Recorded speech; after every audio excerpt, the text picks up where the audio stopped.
오늘은 복음 노트를 위한 디모데전서 개관 같이 공부하도록 그렇게 하겠습니다.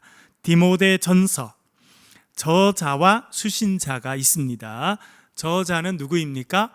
사도 바울입니다. 수신자는 누구입니까? 디모데라고 하는 개인에게 보낸 편지입니다. 지금까지 우리가 최근에 살펴보았던 편지는 사도 바울이 교회에 보낸 편지였습니다. 갈라디아 교회들에게 보내고, 또 에베소 교회에 보내고, 골로새 교회에 보낸 편지들이었습니다. 그런데 오늘 우리가 또 묵상하게 되는 이 디모데라고 하는 편지는 사도 바울이 자신의 믿음의 아들인 디모데에게 개인적으로 보낸 편지입니다. 또 사도 바울이 쓴 개인적인 편지가 있죠. 유명한 편지 중에 하나는 빌레몬서가 있습니다. 한 장으로 된 것인데 빌레몬이라는 사람에게 편지를 써서 보냅니다. 여러분, 여기서 우리는 사도 바울이 지중해 연안을 지나면서 도시에 들러서 복음을 전하고 교회를 세웠다고 하는 것은 우리가 알게 되겠는데요. 그리고 그가 그곳에 있지 않았을 때에도 편지를 보내서 교회를 격려하고 또 교회를 세우는 그런 일들을 하였습니다. 그런데 그 편지는 두 개의 종류가 있었다는 것을 알게 됩니다. 하나는 교회 공동체에게 보내는 편지가 있었습니다. 그리고 한 개인에게 보내는 편지가 있었다라고 하는 것을 알게 됩니다. 디모데전서, 디모데후서는 자기의 영적인 아들인 디모데에게 보냈습니다. 특별히 디모데는 에베소 교회를 담임하고 있었습니다. 젊은 청년으로 디모데는 사도 바울의 좋은 동력자였습니다. 사도 바울이 선교를 다니면서 사도 바울을 돕고 심부름도 하고 그런 일들을 하였는데, 이제 사도 바울이 에베소를 떠나면서는 에베소 교회를 담당하도록 그렇게 부탁해서 에베소 교회 담임 목사 역할을 하는 사람이 디모데였습니다. 이 디모데에게 보낸 편지입니다. 디모데전서 1장 1절과 2절 우리 천천히 한번 읽어보겠습니다. 1절과 2절 같이 읽겠습니다. 시작.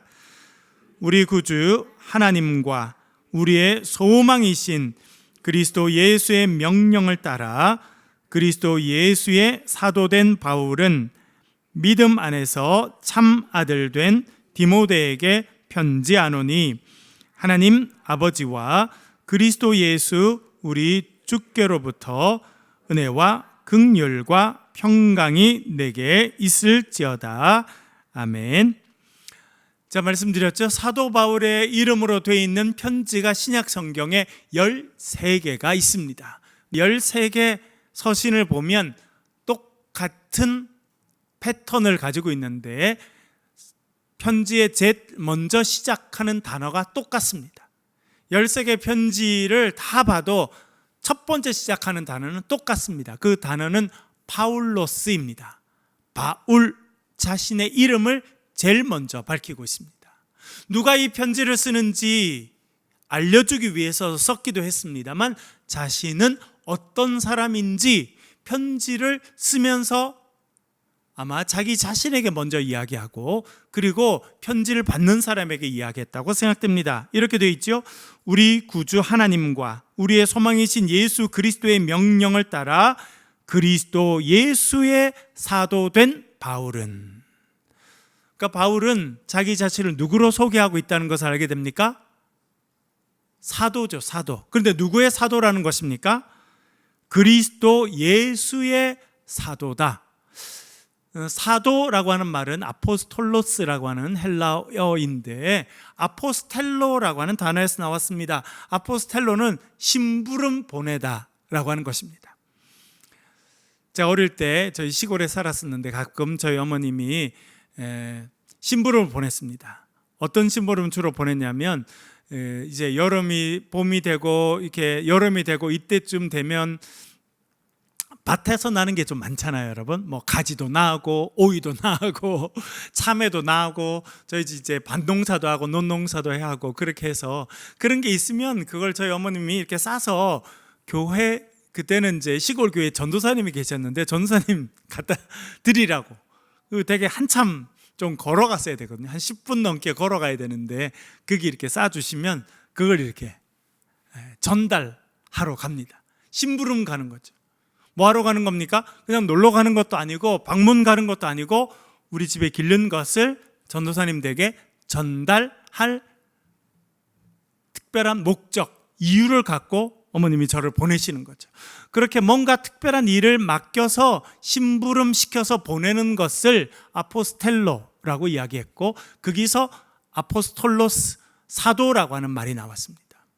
이 말이 더 발전해서 지금은 대사라고 하는 의미로도 쓰일 수 있습니다. 여러분, 우리나라에 대통령이 있습니다. 그리고 전 세계 200 몇십국이 있는데 거기에 우리나라와 이제 외교 관계가 공식적으로 수립되어 있는 나라가 있습니다. 최근에는 쿠바, 오랫동안 공산국가고 지금도 그 영향 하에는 쿠바와 우리나라가 공적인 이제 외교 관계를 맺게 됐습니다. 그러면 누구를 보냅니까? 대사를 파송하죠. 대사를. 원래는 대통령이 가서 거기와 나라 간에 협력할 일들을 해야 되는데 모든 나라에 가 있을 수 없기 때문에 대통령이 나라에다가 나라 사람 중에, 외교관 중에 똑똑하고 괜찮은 사람을 뽑아서 임명장을 맡겨서 대사로 파견합니다. 중요한 나라는 여러 명이 가 있습니다. 그래서 미국 같은 나라는 미국 대사가 있지만 뉴욕에도 총영사가 있고, 이렇게 또 큰 나라에는 여러 명의 중요한 사람들이 전권을 위임받아서 외교 분야에 있어서 특별한 사명을 갖고 이제 파견받게 되는데, 지금 개념으로 말하면 파견된 대사, 이런 개념이 아포스톨로스, 사도라, 그렇게 생각이 됩니다. 여러분, 대사는 만약 우리나라에 있는 어떤 사람이 대사로 파견돼서 이제 미국에 가 있습니다. 뉴욕에 가 있어요. 혹은 워싱턴 DC에 가 있습니다. 가서 어떤 역할을 하겠습니까? 뭘 해야겠습니까? 우리나라에서 시킨 일을 해야 돼요. 내가 뉴욕에 오랜만에 왔으니까 뉴욕에 엠파이어 스테이트 빌딩도 가보고 좀 구경도 다니고 놀러 다녀야겠다. 그러면 안 됩니다. 맡겨진 일을 감당해야 돼요. 사도 바울은 늘 그렇게 살았습니다. 나는 하나님께서, 조금 이따 나오겠습니다만, 자격 없는 자인데 하나님께서 나를 불러주시고 자격이 있다고 여겨주시고 생명을 구원하는 복음을 전파하는 사명을 맡겨주셨다. 그렇게 그는 늘 생각하고 살았습니다. 그리고 내가 전해야 될 그 일은 예수 그리스도의 복음이다. 그렇게 늘 생각하였습니다. 그래서 그는 그리스도 예수의 사도인 나 바울은, 그렇게 자기를 소개하고 있습니다. 여러분, 이 땅을 살아나가면서 우리도 사도 바울과 같이 그렇게 훌륭한 그런 일들을 감당하지는 못한다 할지라도 하나님께서 저와 여러분을 이 땅에서 특별히 선택하시고 하나님께서 우리 각자에게도 사명을 허락하셨다는 것을 기억하실 수 있기를 간절히 바랍니다. 어떤 사람에게는요, 자식을 잘 기를 수 있는 사명을 주셨어요. 어떤 사람에게는 교사의 직분을 주셔서 그 일을 잘 감당하게 하시고, 어떤 사람에게는 사업을 맡겨주셔서 그 사업을 통해서 하나님께 영광을 돌리는 그런 일들을 하도록 하나님께서 각자에게 사명을 맡겨주셨습니다. 사도 바울은 늘 그것을 생각했습니다. 아마 편지를 쓸 때마다 나는 누구지? 나는 예수 그리스도께서 보내주신 사도구나. 사람의 종이 아니라 그리스도의 사도구나, 그리스도의 종이구나, 늘 그렇게 생각했습니다. 그리고 자신이 지금 편지를 이제 보낼 때 내가 개인 자격이 아니라 그리스도의 부르심 받은 사도로서 편지를 보낸다, 그렇게 말해주고 있습니다. 두 번째는 믿음 안에서 참 아들 된 디모데에게라고 썼습니다. 디모데, 티모시인데요. 티모시, 영어로는 티모시, 티모티라는 이름이 있습니다. 우리 둘째 영어 이름이 티모시입니다. 그래서 미국에서 태어나서 영어 이름을 줘야 되는데 어떤 이름을 할까 하다가 티모시라고 하면 좋겠다, 그렇게 해서 티모시가 되어 있는데, 디모데는 이 이름은 티마오라고 하는 헬라어에서 왔습니다. 티마오, 어떤 뜻이냐? 공경한다, 존경한다, 공경한다, 두려워한다. 그래서 디모데는 하나님을 공경하는 자, 하나님을 두려워하는 자, 하나님을 경외하는 자, 그런 의미를 가지고 있습니다. 여러분, 지난번 우리가 청도에 갔을 때 제가 설교할 때 하나님께서 사용하신 백부장 한 사람에 대한 이야기를 했었습니다. 그 사람 이름이 뭐였습니까? 고넬료죠. 성경은 고넬료를 어떤 사람이라고 이야기합니까? 고넬료는 경건하다. 이 경건하다라고 하는 것이 이 디모데라고 하는 이름의 뜻과 마찬가지입니다. 경건해서 하나님을 두려워하고, 경건해서 하나님을 공경하고, 경건해서 하나님을 높여드리고, 하나님께서 눈에 보이지 않지만 내 삶의 모든 것은 하나님의 은혜입니다라고 고백하고 살아가는 사람이 하나님을 공경하는 사람이고 하나님을 경외하는 사람입니다. 그 이름의 뜻이 디모데입니다. 디모데는 이제 하나님께서 2차 사도 바울이 2차 선교 여행을 나아가게 되면서 루스드라라고 하는 곳에서 만나게 되었습니다. 그리고 이제 그 2차 선교 여행, 3차 선교 여행을 지나면서 그는 이제 사도 바울의 가장 가까운 수행원 그리고 동력자 역할을 하게 됩니다. 그리고 시간이 지나면서 이 사도 바울은 이제 아들이 없었는데요, 자녀가 없었는데 이 디모데를 자기의 영적인 아들로 그렇게 생각합니다. 법적으로 입양한 건 아니지만 이제 영적으로는 너는 내 아들이다, 그렇게 생각했습니다. 그래서 믿음 안에서 참 아들 된 디모데는 그렇게 말했습니다. 여러분, 사도 바울 생각하면 여러분 어떤 이미지가 떠오르십니까? 제가 자주 본 책 가운데, 박사 논문을 쓰고 하면서 자주 본 책 가운데 사도 바울의 신학이라고 하는 제임스 던이라고 하는 아주 유명한 그 교수님이 쓰신 그 책이 있었는데, 이렇게 두꺼운 책이었는데 그 앞장 앞에 책을 펴면 이제 표지가 있지 않습니까? 그 표지에 사도 바울이 있는데 참 마음에 안 됐었어요. 늙고 감옥에 갇히고, 그런데 그 옆에 이제 칼을 하나 그려놨더라고요. 칼을. 그 뭐냐면 칼은 여전히 해야 될 일이 있고 사명이 있다는 뜻이거든요. 그런 사도 바울의 모습이 그 책에 있었습니다. 그래서 제가 사도 바울로 박사 논문을 쓰면서 정말 하나님께서 소중하게 쓰신 사도 바울이었는데 그의 노년의 삶은 참 쓸쓸하고 힘들었겠다, 그런 생각을 그 책을 볼 때마다 많이 했어요. 여러분, 사도 바울에게는 외로움이 많았습니다. 어려움이 많았습니다. 환난이 많았습니다. 그렇게 생각하면 참 슬플 수 있는데, 또 한편으로 보면요, 하나님께서 그 사도 바울에게 특별한 만남의 복을 주셨습니다. 고린도에서 특별히 만난 부부가 있죠. 누구입니까, 여러분? 누구예요? 브리스가와 아굴라. 나중에 로마서 16장에 보면 브리스가와 아굴라를 뭐라고 말하냐면, 저들은 나를 위해서 뭐도 아끼지 않았다고요? 자신들의 목숨을 아끼지 않았던 사람입니다. 그런 부부가 사도 바울이 가는 곳마다 다니면서 사도 바울을 도와주고 같이 천막을 만들고, 그들은 좀 경제적인 여유가 있었는데요, 그런 집을 구하면 사도 바울이 또 거기 머물게 하고 아마 그런 역할들을 했던 것 같습니다. 그런데 자기의 친아들은 아니지만 영적인 아들인 디모데를 하나님께서 루스드라에서 만나게 하셨습니다. 그 루스드라에서 만남 이후로 아마 사도 바울이 천국에 갈 때까지 아들 역할을 디모데가 하게 되었습니다. 그런 의미에서 여러분, 하나님께서는 우리에게 만남의 복을 주시는 분이시다. 돕는 사람을 주시고 위로하는 사람을 주시고, 여러분 인생에 하나님께서 돕는 사람, 위로의 사람을 허락하시는 은혜를 여러분 경험하며 살아가실 수 있기를 간절히 바랍니다. 또한 여러분들도 누군가에게 위로가 되는 그런 사람으로 하나님께서 또한 사용하시리라, 그렇게 생각됩니다. 디모데, 그는 그냥 사도 바울의 영적인 아들이 된 것은 아닙니다. 그가 루스드라에서 만나기는 했습니다만 벌써 사도 바울이 디모데를 만났을 때는 많은 사람들이 이 디모데를 칭찬했어요.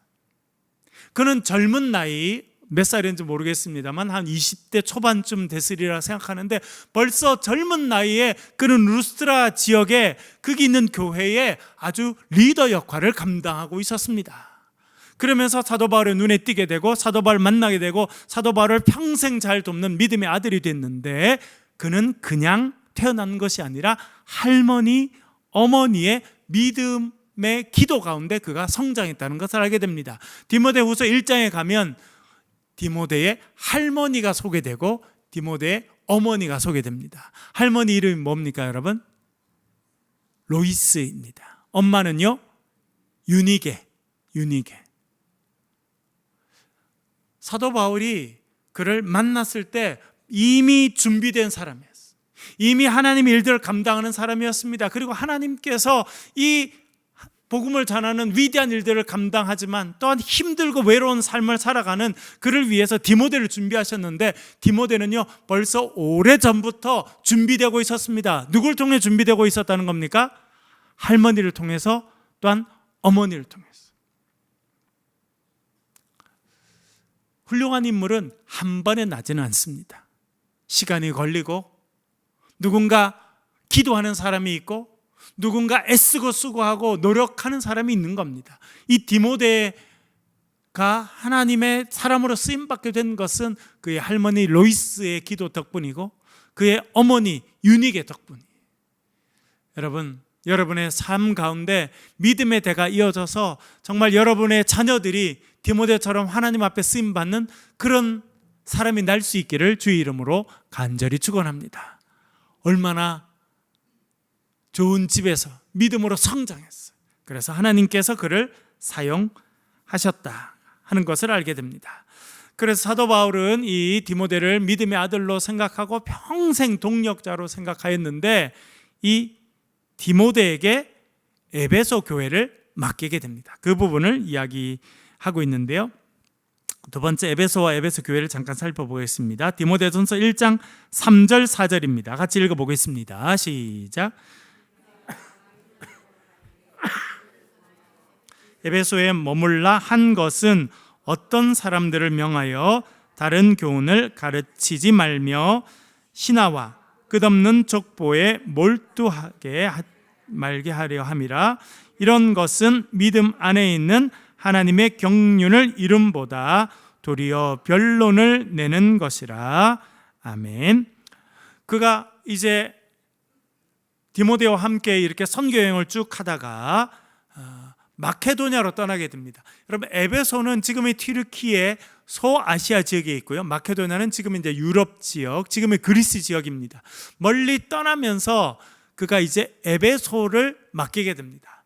성경에 보면 그가 처한 에베소에는 2년 반 내지 3년 정도 머물면서 복음을 전했다고 생각됩니다. 그리고 이제 에베소는 소아시아의 가장 중요한 도시였습니다. 그래서 그 도시에 복음을 전하고 상당히 많은 사람들이 모여서 교회가 든든히 서게 되면서 이제 그의 믿음의 아들인 디모데에게 이 에베소 교회를 맡겼다고 생각됩니다. 왜냐하면 이 에베소는 대단히 중요한 곳이었고, 또한 한편으로는 이 에베소라는 동네가 상당히 영적으로 힘든 동네였기 때문에, 그런 지역이었기 때문에 자기의 가장 신뢰하는 믿음의 아들을 목회자로 세웠다, 그렇게 생각할 수 있겠습니다. 얼마 전에 우리가 에베소에 대한 묵상을, 에베소서를 읽으면서 우리가 묵상했는데요, 여러분, 저도 이제 신학대학원 다닐 때 이스라엘의 고고학 발굴을 하러 갔다가 그걸 마치고 이제 지금의 튀르키예 지역에 가서 에베소를 이제 한번 가볼게 됐습니다. 갔더니 그 로마 시대 때 얼마나 그곳이 거대하고 화려한 도시였는지를 알 수 있는 모습들이 많이 있더라고요. 제일 눈에 띄는 것 중에 하나는 원형 경기장이에요. 원형 경기장.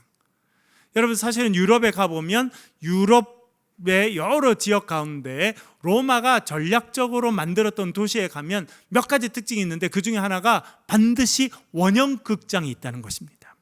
원형 극장은 완전히 동그란 극장일 수도 있고 반원형 극장일 수도 있습니다. 근데 이 에베소에 있는 것은 반원형 극장인데, 왜냐하면 그 극장이 딱 앉으면 쭉 길이 나 있고 길 끝에 바다가 있어요. 지중해로 연결되어 있는 큰 길이 있습니다. 2만 3천 명 정도를 수용할 수 있는, 여러분 도대체 2만 3천 명이 들어가려면 지금도 어마어마한 규모여야 되는데 그 정도의 원형 극장이 있었습니다. 반원형 극장이죠. 거기서 사람들이 모여서 이제 지금 이제 한여름인데 여름에 되면 밤에 이제 해변가에서 바람이 불면 거기서 연극도 하고 노래도 하고, 우리가 사실 가봤거든요. 여러분 보세요. 2만 3천 명이 앉으면 사람 목소리가 들리겠습니까? 안 들리겠습니까? 마이크 시설이 잘 돼 있어도 들리기가 어렵다고 생각됐는데 그 당시는 마이크가 없었어요. 그래서 우리가 거기 이제 안내해 주시는 분과 함께 봤더니 얼마나 그 사람들이 연구를 많이 했느냐면, 이게 바닷바람이 불어오는 그 방향으로 딱 이렇게 의자를 다 배열해 놨어요. 그리고 여기 무대가 되는데 거기는 돌로 큰 무대를 만들어 놨지만 그 밑에는 전부 다 비어놨더라고요. 그래서 그 노래하는 사람이 여기서 노래하면 이 무대 안에 빈 공간을 통해서 이 소리가 울려서 공명이 돼서 소리가 뻗어나가더라고요. 그렇게.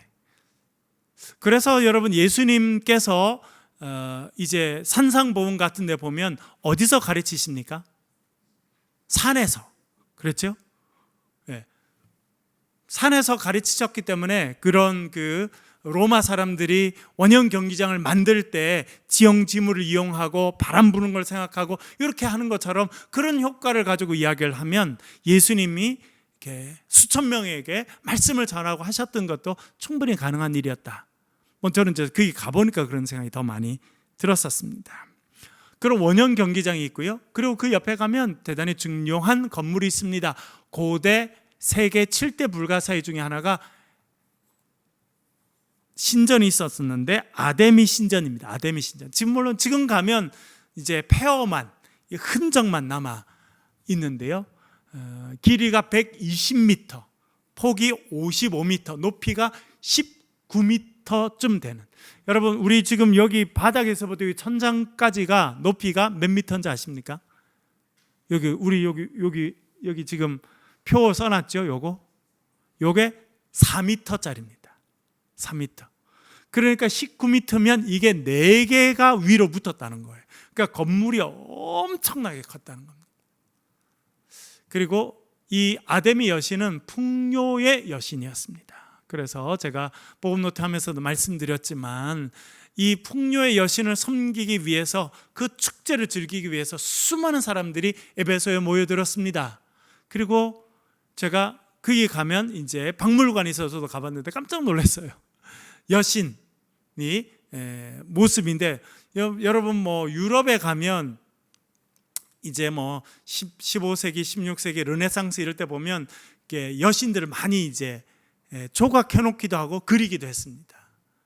루브르 박물관에 가면 비너스 상이 있잖아요. 그걸 보면 이렇게 8등신 이렇게 탁 이렇게 아주 예쁘게 이렇게 얼굴 뿐만 아니라 다 이렇게 만들어 놓는 그런 여신을 생각하면 안 되더라고요. 아데미 여신은 가슴만 24개가 달려 있어요, 몸에. 풍요의 여신. 저는 처음 보고 깜짝 놀랐어요. 그런 여신을 섬기는 제의가 열려졌습니다. 당연히 지난번에도 말씀드린 것처럼 미의 여신, 사랑의 여신, 풍요의 여신, 이런 여신을 섬기는 그런 제의는 대단히 음란하고 한 그런 모습을 기본적으로 갖고 있었습니다. 그래서 에베소는 무역항으로 대단히 발전한 지역이었습니다만 성적으로도 타락하고 또 영적으로 참 어두운 그런 지역이었습니다. 그래서 사도 바울은 그곳에 복음을 전하고 3년이나, 아마 사도 바울이 전도하러 다녔던 곳 가운데 가장 마음이 많았던 곳이 아마 에베소였던 것 같습니다. 그래서 3년을 있으면서 교회를 세웠고요. 그리고 그 영적으로 타락한, 그러나 또 지리적으로, 경제적으로, 행정적으로 중요한 그 에베소 지역에 생겨진 그 교회를 담당할 사람으로 자신의 믿음의 아들인 디모데를 세우게 되었습니다. 그래서 내가 마게도냐로 떠날 때 너를 권하여 에베소에 머물라 한 것은 어떤 사람들을 명하여 다른 교훈을 가르치지 말며. 여러분, 여기서 다른 교훈이라고 하는 표현이 나왔습니다. 우리가 갈라디아서를 배울 때 사도 바울이 쓴 표현은 다른 복음이라고 하는 단어를 썼습니다. 예수 그리스도의 복음 외에 다른 복음 없다라고 이야기를 했는데, 여기서는 다른 교훈을 가르치지 않도록 해라, 그렇게 말해주고 있습니다. 이는 무슨 이야기냐면, 사실은 에베소 교회가 잘 세워졌음에도 불구하고 어떤 사람들이 있었냐면, 교회에 들어와서 딴 가르침을 주는 사람들이 있었다는 것입니다. 조금 전문적인 용어로 말씀드리면 소피스트들이 있었다는 겁니다. 소피스트는 누구였냐면 궤변론자, 이렇게 번역할 수 있겠습니다. 그 당시는 헬라 문화 가운데 있었기 때문에 사람들이 철학을 좋아했습니다. 이야기 듣는 걸 좋아했어요. 그리고 아리스토텔레스라든지 플라톤이라든지 철학자들이 많았죠. 그리고 좀 잘 사는 동네에는 경제적으로 부유한 사람들이 있었고, 그 사람들은 신기한 이야기 듣는 거, 좀 신기한 철학 이야기 듣는 걸 좋아했습니다. 그래서 어떤 사람들이 생겨나게 됐냐면, 철학 이야기를 하면서 자기 주장을 강하게 하고 사람들이 혹할 만한, 귀에 이렇게 탁 들릴 만한 이야기를 해가면서 자기의 제자들을 모으고, 그래서 나름의 어떤 선생 역할이나 좀 더 심하면 교주 역할을 하는 사람들이 그 당시 많았습니다. 그 사람들을 전문적인 용어로 소피스트라, 그렇게 불렀습니다. 그런 사람들은 궤변을 늘어놓는 거예요.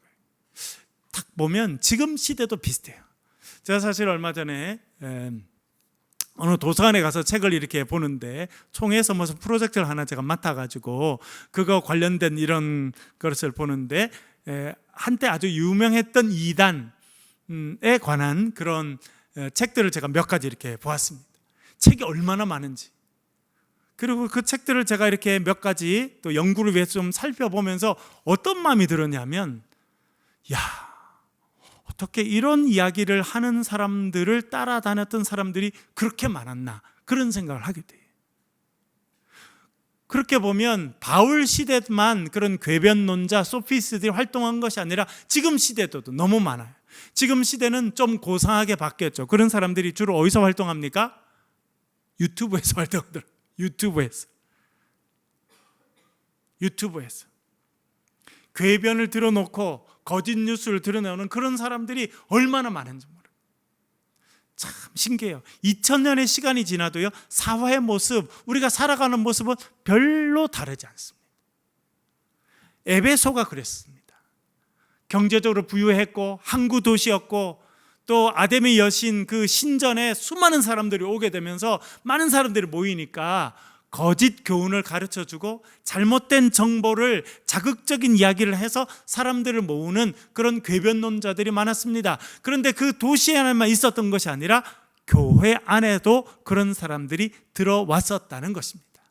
그래서 사도 바울은 믿음의 아들인 디모데를 거기에 세우면서 이제 4절에 나오죠. 신하와 끝없는 족보에 몰두하지 말게 하며, 쉽게 말하면 궤변을 늘어놓는 거예요. 이 사람의 부모가 누구고 어쩌고 저쩌고, 이 사람은 어떻게 해서 시작됐고, 그런 종류의 궤변들을 늘어놔서 사람들을 혼란하게 만드는 사람들이 많은데, 네가 여기 남아서 그런 혼란들을 정리하는 일을 해라, 그런 부탁을 했다는 것을 알게 됩니다.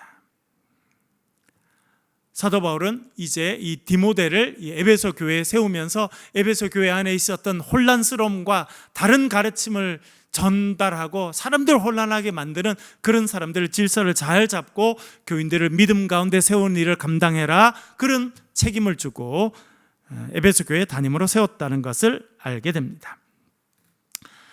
1장 12절 13절에 보면 사도 바울이 감사하는 내용이 나옵니다. 12절 13절 같이 한번 읽어보겠습니다. 같이 읽겠습니다. 시작.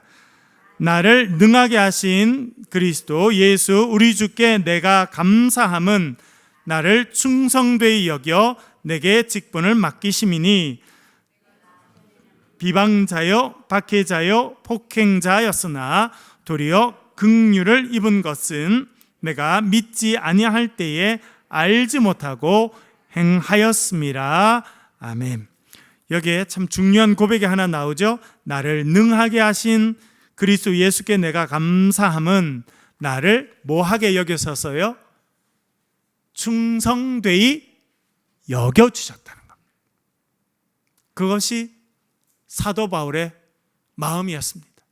처음에 1절에 이야기하죠. 예수 그리스도의 사도된 나 바울은, 여러분, 자기가 이제 예수 그리스도의 사도라고 그렇게 소개합니다. 그런데 어떻게 자기가 사도가 됐다는 것입니까? 어떤 학벌을 가졌기 때문에, 어떤 배경을 받았기 때문에, 어떤 훈련을 받았기 때문에 그리스도의 사도가 됐다는 것입니까? 주님께서 나를 뭐하게 여겨주셨다고요? 충성되이 여겨주셨다. 제가 목회를 시작해서 이제 얼마 안 돼가지고 전라도 나주에 있는 부대를 맡고, 살기는 이제 전라남도 그 광주에 있는 1전투 비행단, 거기 이제 장교 아파트에 살았습니다. 근데 어느 목사님이 서울에서, 그 전에 제가 이제 계신 분인데 누가 소개해 줘가지고 그분이 근처 나주교회라는 데 집회를 오셔가지고 그때 이제 만나게 됐습니다.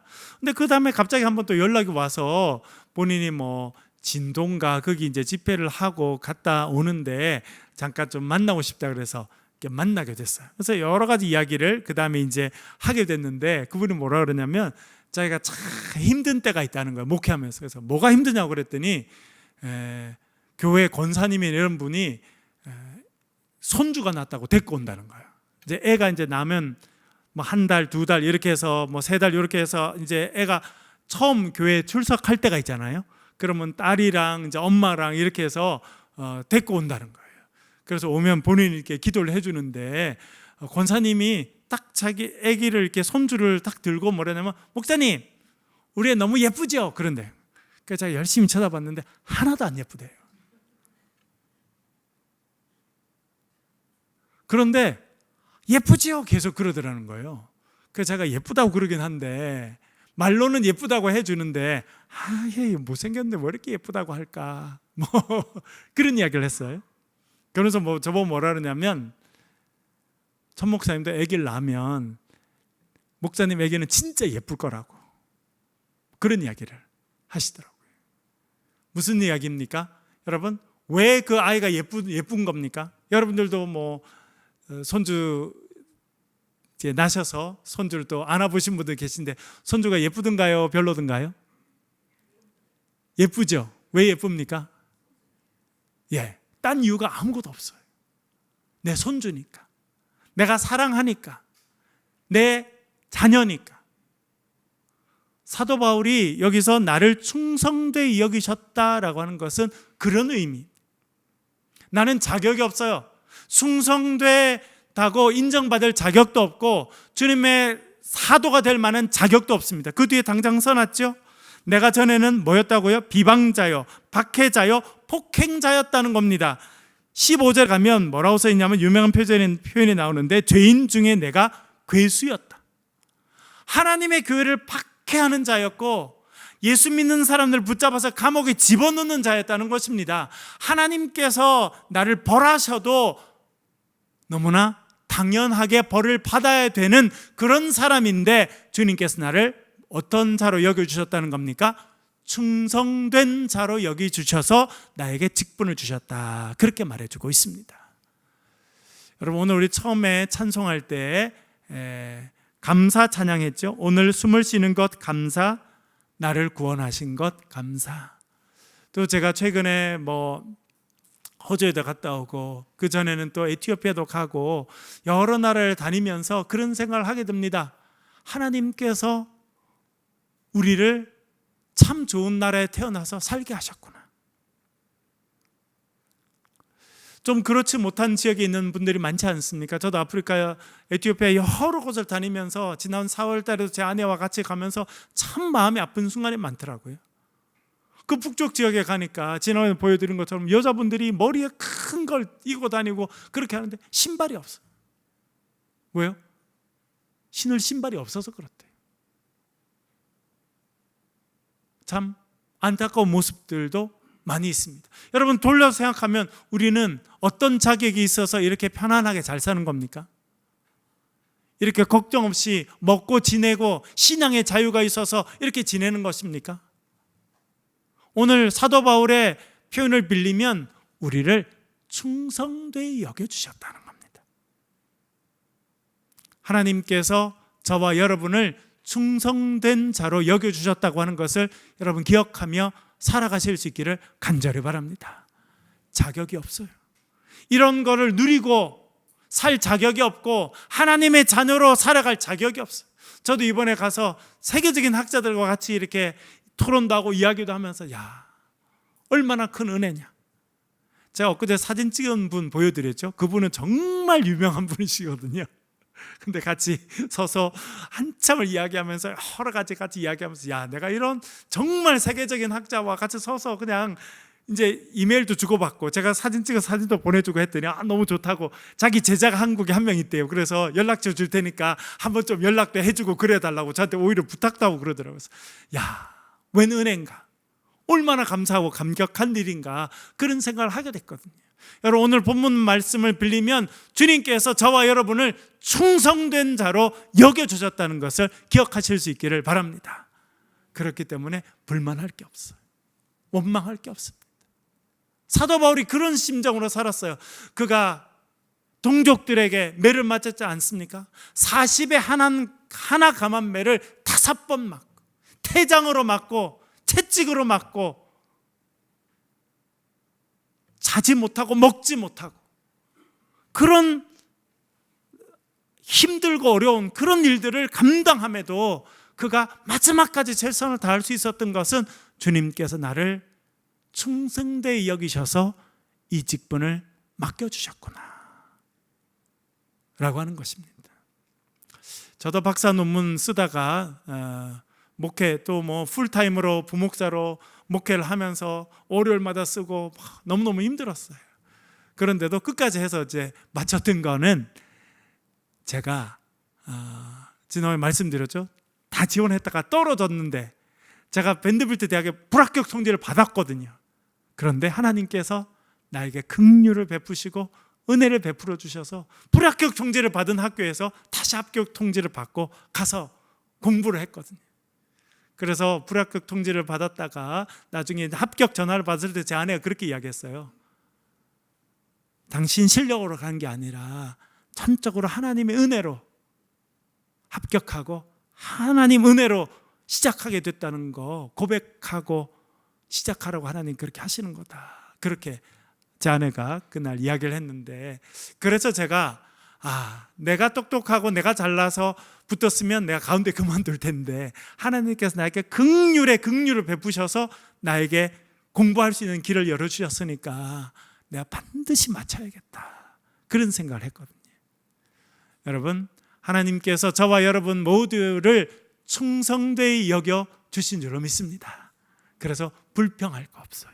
원망할 거 없습니다. 그리고 하나님 나를 부르셔서 이 일을 맡겨주셨으니 주님 감사합니다. 그렇게 고백하면서 주의 일들을 감당하는 저와 여러분 되시길 주의 이름으로 간절히 축원합니다. 네 번째, 리더의 자격이 있습니다. 3장 2절부터 4절까지 한번 읽어보겠습니다. 시작. 그러므로 감독은 책망할 것이 없으며 한 아내의 남편이 되며 절제하며 신중하며 단정하며 나그네를 대접하며 가르치기를 잘하며 술을 즐기지 아니하며 구타하지 아니하며 오직 관용하며 다투지 아니하며 돈을 사랑하지 아니하며 자기 집을 잘 다스려 자녀들로 모든 공손함으로 복종하게 하는 자라야 할지며. 아멘. 사실은 올해는 전 세계가 지도자를 뽑는 그런 해입니다. 프랑스도 지도자를 새로 뽑았고, 미국이 이제 11월 달에 또 뽑겠다고 또 아주 또 뭐 전 세계가 이렇게 집중하는 그런 뉴스들을 계속 좀 만들어 내고 있습니다. 왜 그러냐면 지도자가 중요하거든요. 그래서 사도 바울이 이제 목회를 하고 있는 디모데에게 어떤 사람을 지도자로 세워야 되는지에 대해서 이야기하고 있습니다. 감독은 이제 감독이라는 직책이 있고요. 그다음에 집사가 있습니다. 남자 집사, 여자 집사. 그래서 이 디모데전서 3장은 지금도 교회의 직분자를 세울 때 가장 중요한 기준 역할을 하는 것이 이 디모데전서 3장에 있습니다. 그러니까 사도 바울이 그 사이에 복음을 전하고 교회를 세워서 목회를 하고 하면서 이런 사람을 교회의 리더로 세워야 교회가 건강할 수 있고 하나님 영광 받으시는 공동체가 된다 하고 이렇게 이야기해 준 것입니다. 여러 가지가 있는데 그 핵심 중에 하나는 뭐냐면 화목한 집을 이루어가는 사람이어야 된다는 조건입니다. 여기 여러분 학벌이 나옵니까? 대학 나와야 된다 이런 거 나옵니까? 재산이 얼마 가져야 된다 이런 게 나옵니까? 어떤 직업 가져야 된다 이런 게 나옵니까? 근데 많은 교회에서는 장로님을 이렇게 뽑을 때 그런 것부터 내잖아요. 그렇죠? 어떤 직업을 오래 갖고 있었는지 뭐 그런 것부터. 그래서 많은 사람들이 유명한 대학 나오고 뭐 좀 잘 나가는 전문직이 있으면 저 사람 좋겠다 이렇게 뽑아주고. 뭐 우리가 다 알 수 없기 때문에 그렇게 하게 됩니다만 제일 중요한 것 중에 하나는 오늘 여기 나오는 것은 4절에 보면 자기 집을 잘 다스려 자기들로 모든 공손함으로 복종하게 하는 자라야 한다. 가정에 존경받는 아버지이고 어머니여야 된다는 거예요. 자녀를 사랑으로 다스리고 훈육할 수 있어야 된다. 왜냐하면 이 교회도요 큰 가족이나 마찬가지. 예수 그리스도를 머리로 하는 몸이고 사랑의 공동체고 가족이에요. 그래서 화목한 가정을 이루는 사람이어야 된다는 거예요. 그것이 가장 중요한 일이다 그렇게 생각됩니다. 어디 갔다 오면서도 스티브 잡스라고 하는 사람 이야기를 저희 아들이랑 한참 했는데 너무나 대단한 사람이죠. 우리의 인류의 삶을 핸드폰을 만든 스마트폰을 만든 우리 인류의 역사를 다 바꿨지만 그는 참 개인적으로 불행했습니다. 왜냐하면 자기 아버지는 평생 못 보고 살았지 않습니까? 대학원생이었던 자기 엄마는 자기를 놓자마자 입양시키고 평생 부모의 얼굴을 보지 못하고 살았습니다. 그런데 부모로부터 똑똑한 머리는 타고났어요. 그래서 초등학교 4학년 때 검사를 하니까 벌써 수학은 고3 수학을 다 할 수 있을 만큼 천재 머리를 타고났는데 부모의 사랑을 받지 못했어요. 물론 양 부모님의 사랑은 많이 받았습니다만 자기의 그런 육체의 아버지 엄마는 자기를 버렸다라고 하는 생각을 갖고 있어서 그래서 그는 위대한 천재로 엄청난 일을 하게 됐지만 그의 삶은요 불행했어요. 그 옆에 있는 모든 사람들이 그와 원수가 됩니다. 왜 그랬나 생각해 보게 됩니다. 왜 그래요? 사랑이 부족해서 그래요. 부모의 사랑이 부족해서. 여러분, 우리가 늘 기도해야 될 것은 우리 가정이 뭐 좀 화려하지는 못해도 서로 사랑하고 서로 화목하고 그런 가정으로 하나님 쓰임받게 도와주십시오. 기도하고 살아가실 수 있기를 바랍니다. 그런 사람을 지도자로 세우라 이야기합니다. 마지막으로 경건에 대해서 이야기하는데요. 4장 7절, 8절, 15절 연달아 한번 읽어보겠습니다. 시작. 망령되고 허탄한 신화를 버리고 경건에 이르도록 내 자신을 연단하라. 육체의 연단은 약간의 유익이 있으나 경건은 범사에 유익하니 금생과 내세의 약속이 있느니라. 이 모든 일에 전심전력하여 너의 성숙함을 모든 사람에게 나타나게 하라. 아멘. 그가 강조하는 것은 목회자로서 경건하라는 겁니다. 경건하다는 것은 무엇입니까, 여러분? 한마디로 정리하면 뭐가 경건한 것입니까?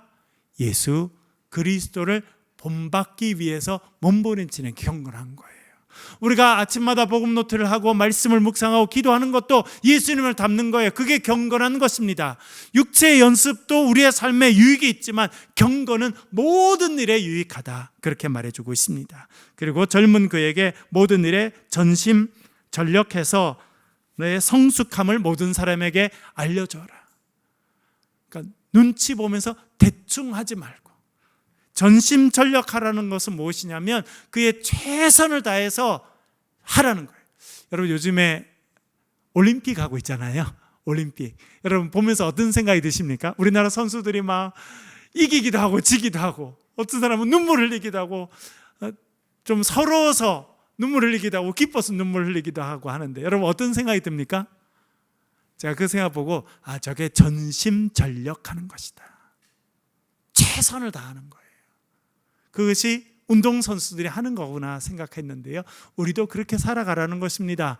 최선을 다해서 말씀을 묵상하고 최선을 다해서 주님을 닮아가고, 그렇게 하게 될 때 하나님께서 우리를 하나님의 위대한 도구로 사용하신다라고 하는 것을 알려주고 있습니다. 모든 일에 특별히 경건에 전심전력하여 예수님을 닮아가는 저와 여러분 되시길 간절히 바랍니다. 같이 한번 기도하겠습니다. 우리 동성으로 기도하실 때 말씀을 가지고 한번 기도해 주시고, 특별히 내일과 모레 있는 우리 청년들 수련을 위해서 기도하겠습니다. 동성으로 같이 한번 기도하겠습니다. 참 좋으신 아버지 하나님,